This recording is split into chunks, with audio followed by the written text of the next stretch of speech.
احنا دلوقتي معاكم في فترة المطبخ. وجينا معاكم في فترة المطبخ. هنعمل ايه بقى؟ طبعا هنعمل أكل يوم سريع الجمعة. هنعمل أكلة سريعة. المفروض ان احنا بنعمل أكلة سريعة يوم الجمعة، غدوة سريعة كده. بصوا بقى، حبينا نجرب معاكم مكرونة دي اسمها ايزي باستا بالصوص الايطالي. هو خلي يسافر ايطاليا في من عندنا. لا ده بابا اللي جابه. ايه ده بابا سافر ايطاليا يا ابني؟ لا سافر مليون ايطاليا. جنيه ولا مليون دولار؟ 25 جنيه. 25 جنيه دي معرفش سعرها برضو ايه، بابا كان جايبها لنا كده فقلنا ايه هندوقها معاكم. دي بقى من مدفون. دي بالسجق الشرقي الحار، ماشي. دي زي الاندومي كده، لكن دي مكرونه عاديه بتتسلق، ماشي. هنحط عليها شطه. يلا بقى نشوف دي بتتعمل ازاي. لا هنحط عليها صوص الطماطم اللي جوه. بصوا، المفروض ان احنا هنسلق المكرونه، ماشي، وهنحط كوبايه وربع ميه. هنسلق المكرونه عادي لمده 8 دقايق، وبعدين في اناء مناسب هنحط كوبايه وربع ميه، وهنحط الصوص عليهم اللي هو في الكوبايه وربع، وهنقلب لحد ما يغلوا. وبعدين هننزل بالمكرونه المسلوقه، وبعدين هنقلبها لمده 5 دقايق، وبعدين هتبقى جاهزه خلاص. ودي هنحط ميه من الكاتل عادي على حاجه كده عليه زي الاندومي ده، هنحضره زي الاندومي خلاص. يلا بقى نفتح. يلا بينا نشوف الطريقه. هنجهز هننفشه ايه؟ هنسلقها. هو التليفون بيجري ليه؟ بصوا التليفون عليه رجل. هنسلق المكرونه ونحضرها ونفنشها ونجهزها ونشوفها حاجه وناكلها بقى ونشوفها تمام ولا اي كلام. نحط شويه ملح في الميه زي ما بنحط عادي، ماشي. انزل يا بيجاز يلا بالمكرونه من الكيس.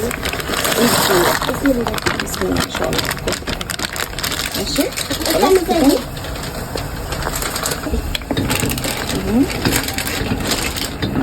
هنسيبها بقى. هنسيبها لمده 8 دقايق على ما المكرونه تتسلق. هنجهز بقى ده اللي هو على الجاهز ده، مكرونه سريعه التحضير. بصوا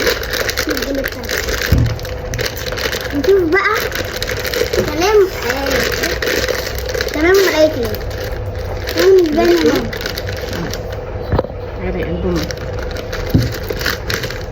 ده التوابل بتاعتها، وده شكل المكرونه. انا عرفتها، انا اخضر، التوابل بتاعتها لونها اخضر. بصوا بقى ده شكلها، ماشي. هنحط عليها، هم قالوا نفضيها، هنحط عليها التوابل، ماشي. حطينا التوابل. لا هي المكرونه عامله ازاي. الميه ونغطيها على ما نجهز المكرونه بتاعتنا. هننزل بالميه من الكتل. وكانت اللحظه الحاسمه، صح؟ هنغطيها بقى لمده 100 ساعه. هنغطيها تمام.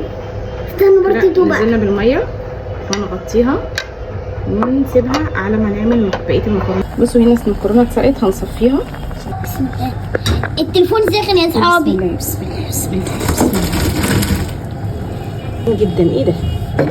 هي وجبه لشخص، طبق لشخص واحد، مش للجميع.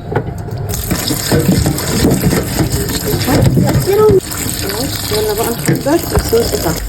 يلا في نفس ذات الحله هننزل بكوبايه وربع من الميه، ماشي، في نفس ذات الحله عشان مش هنكلف على نفسنا. نفضي الكيس، ننزل بطاقية الكيس على كوبايه وربع. ده حراق صح؟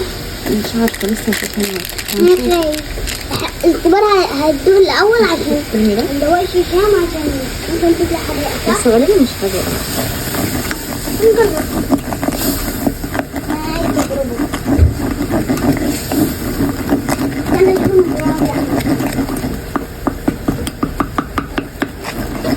ريحتها صلصه قوي. لا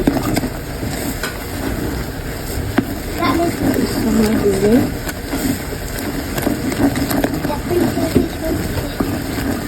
وقع يا لهوي. هيقعد هيحطه بدل مكرونة تاني. هننزل بالمكرونة. اديله. هنقلبها لمدة 5 دقايق. بص. وانا ما مش عايزة اكل حاجة حرقة. انت ما بتاكلش، انت مش عايز تاكل حاجة حرقة؟ انت تعبني بالحراق. يا لهوي كأنها اصلا سهلة. يلا بسم الله. كده نفشت. بصوا بقت عاملة ازاي. تحسها شوربة. شيرة خطارة. ماشي. ودي المكرونة اللي هي بالصوص الإيطالي. ايطاليا. بإيطالي. إيطالية ايه؟ يا ماما. هندوق دي الأول. الآن اللحظة الحاسمة. يلا هندوق. نقول بسم الله. بسم الله.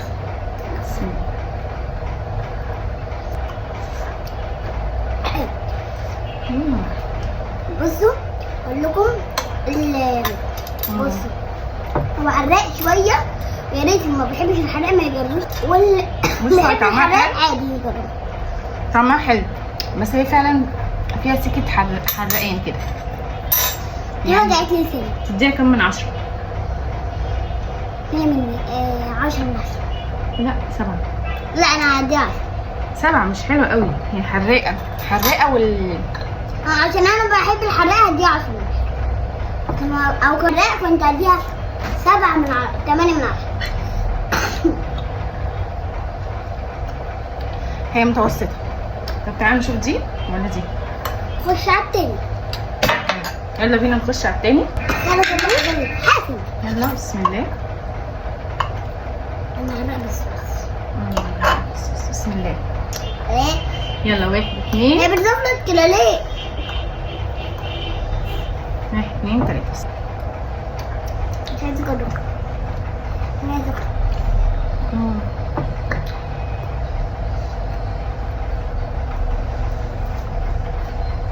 حلوة صح؟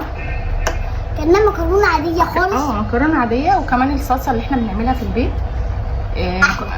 حاسة ان هي طبعا كوجبة حد يشتريها لو جعان مثلا وياكلها سريعة. حلوة وطبق حلو مشبع. يعني الطبق بصوا يعني طبق يكفي فرد. فردين، عيل صغير وعيل كبير. بجد الطبق وطعمها حلو. طب والله حسيت ان اديها 8 من 10 وانا اديها او 9 كمان. استني. يعني حلوة قوي، جاهزة وسريعة في 8 دقايق بالظبط. 8 دقايق المكرونة خدت سلق 8 دقايق او 9 دقايق. ايه الاحلى بالنسبة لك، دي ولا دي؟ انا بالنسبة لي دي اللي كسبت معايا. بجد اصلا بيعشق حاجة اسمها اندومي. انا بعدها عن الاندومي بالعافية يعني عايزة. وانا ينفع انزل اجيب اندومي؟ اتفضلوا. دي بنسبة كبيرة شبه النودلز. خلاص دي كانت وجبة النهاردة. دي كانت الوجبة بتاعت النهاردة. يعني غدوة كده سريعة. وطبعا هعمل اكل غير ده، مش هعتمد على ده. هعمل سندوتشات سريعة بس كنت عايزة اجربها معاكم. يا رب تكون تجربتنا عجبتكم. وما تنسوش تعملوا لايك واشتراك وتفعلوا زر الجرس عشان يوصلكم كل جديد.